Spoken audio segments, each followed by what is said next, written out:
Christmas சீசன்னால எல்லாரும் cookie, cake இந்த மாதிரி டிஃப்ரெண்ட்டாக ட்ரை பண்ணிட்டு இருப்பீங்க.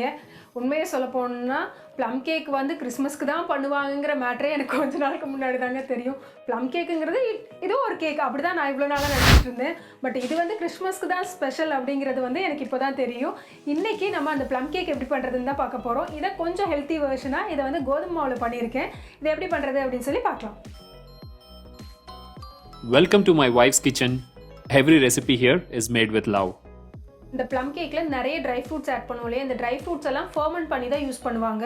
இதுக்கு வந்து ரம்மு, ஒயின் இந்த மாதிரி யூஸ் பண்ணுவாங்க. நம்ம வந்து இன்றைக்கி கிரேப் ஜூஸ் தான் யூஸ் பண்ணியிருக்கோம். நீங்கள் வந்து ஆரஞ்சு ஜூஸு, பைனாப்பிள் ஜூஸு, உங்களுக்கு எந்த ஜூஸ் அவைலபிளாக இருக்கோ நீங்கள் அதை வந்து யூஸ் பண்ணிக்கலாம். பட் நான் இன்றைக்கி கிரேப் ஜூஸ் ஆட் பண்ணது வந்து கொஞ்சம் வித்தியாசமாக இருக்குங்க. ஏன்னா வந்து நம்ம டேரெக்டாக மிக்சியில் போட்டு அடித்து அதுலேருந்து நான் ஜூஸ் எடுத்து ஆட் பண்ண கிடையாது. இது என்ன பண்ணேன்னா, ஃபஸ்ட்டு கொஞ்சமாக ஒரு கப் அளவுக்கு உங்களுக்கு ஜூஸ் வேணும்னா 1லேருந்து 1.25 கப் அளவுக்கு தண்ணி ஆட் பண்ணி அந்த பாயில் வாட்டரில் போட்டு நல்லா கொதிக்க விட்டுட்டு கொஞ்சமாக மேஷ் பண்ணி விட்டிங்கன்னா அதில் இருக்க ஜூஸ் எல்லாமே வந்து கலந்து அது கொஞ்சம் ஒரு பிங்கிஷ் கலரில் வந்துடும். அது கூட 1 டேபிள் ஸ்பூன் போல் சுகர் எடுத்து ஆட் பண்ணியிருக்கேன். இதெல்லாம் நல்லா ஆறுனதுக்கப்புறமா வடித்து அந்த ஜூஸை தான் வந்து நான் இன்றைக்கி இந்த ட்ரை ஃப்ரூட்ஸ் எல்லாத்தையும் சோக் பண்ணுறதுக்கு யூஸ் பண்ணியிருக்கேன்.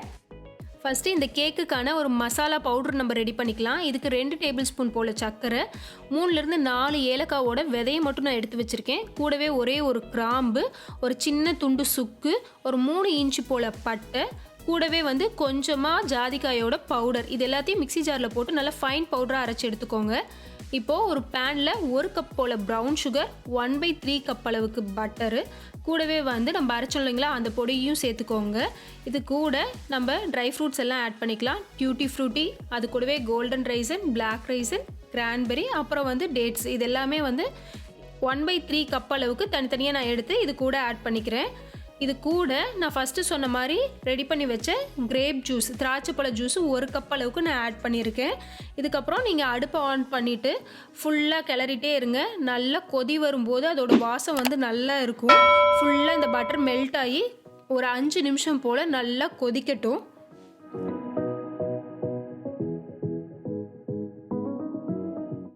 இப்போது நல்லா கொதிச்சதுக்கப்புறமா ஃப்ளேமை ஆஃப் பண்ணிவிட்டு 1 hour போல் அப்படியே விட்டுருங்க, நல்லா ஆறட்டும். இப்போ இன்னொரு பவுலில் 1.5 கப் அளவுக்கு கோதுமை மாவு, கூடவே 1.25 டீஸ்பூன் அளவுக்கு பேக்கிங் பவுடர் ஆட் பண்ணி நல்லா சலிச்சு எடுத்துக்கலாம்.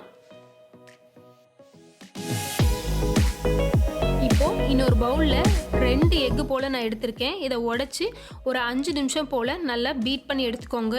ரொம்ப உங்களுக்கு அந்த ஃபோம் மாதிரிலாம் வரணும் இல்லைங்க, ஜஸ்ட் நல்லா பீட் பண்ணி மட்டும் எடுத்துக்கோங்க போதும். இப்போ இன்னொரு பவுலில் நம்ம நல்லா இந்த ட்ரை ஃப்ரூட்ஸ் எல்லாம் போட்டு சோக் பண்ணி வச்சோம் இல்லைங்களா, இது எல்லாத்தையும் வடித்து ட்ரை ஃப்ரூட்ஸை தனியாகவும் அதோட சிரப்பை தனியாகவும் எடுத்து வச்சுக்கோங்க. இதை வந்து நம்ம கேக் மிக்ஸ் பண்ணும்போது யூஸ் பண்ணிக்கலாம். இப்போது நம்ம வடித்து எடுத்த ட்ரை ஃப்ரூட்ஸ் எல்லாத்தையுமே ஒரு பவுலுக்கு ட்ரான்ஸ்ஃபர் பண்ணிவிட்டு நம்ம ஆல்ரெடி 1.5 கப் அளவுக்கு கோதுமை மாவு சலிச்சு வச்சுருக்கோம் இல்லைங்களா, அதில் கொஞ்சமாக மாவு எடுத்து இந்த ட்ரை ஃப்ரூட்ஸில் போட்டு நல்லா மிக்ஸ் பண்ணி விட்டுருங்க.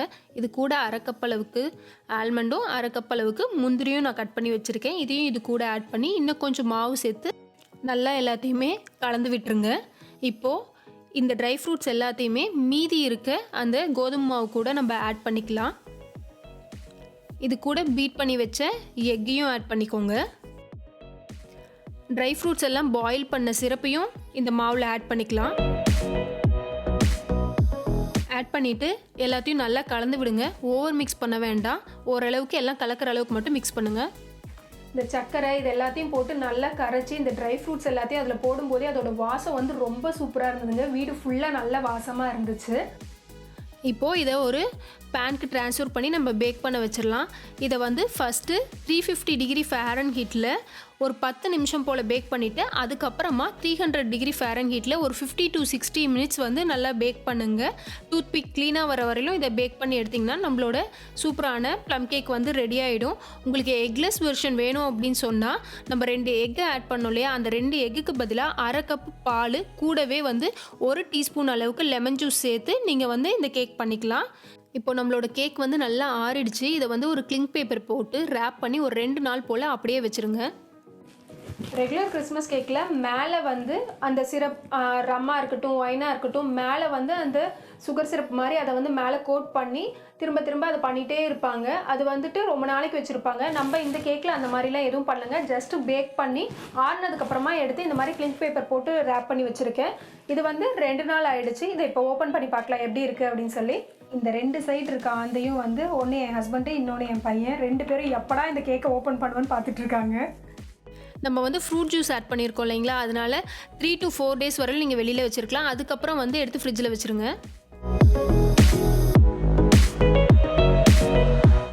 அட ராமா, இவங்க கேக்கை எப்போ வெட்டுவாங்களோ தெரியலையே. கிறிஸ்மஸ் டைமில் நல்ல வின்டராக இருக்கும். ஸோ மேலே ஒரு ஸ்னோ ஃபீல் வரணுங்கிறதுக்காக நான் பவுட்ரு சுகரை வந்து இந்த மாதிரி பண்ணியிருக்கேன்.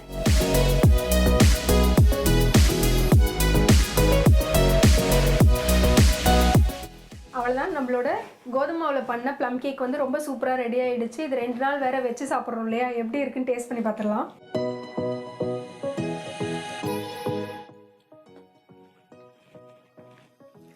ரொம்ப சூப்பராக இருக்குங்க. நம்ம வந்து வித்தியாசமாக நிறைய ட்ரை ஃப்ரூட்ஸ் ஆட் பண்ணியிருக்கோம்ல.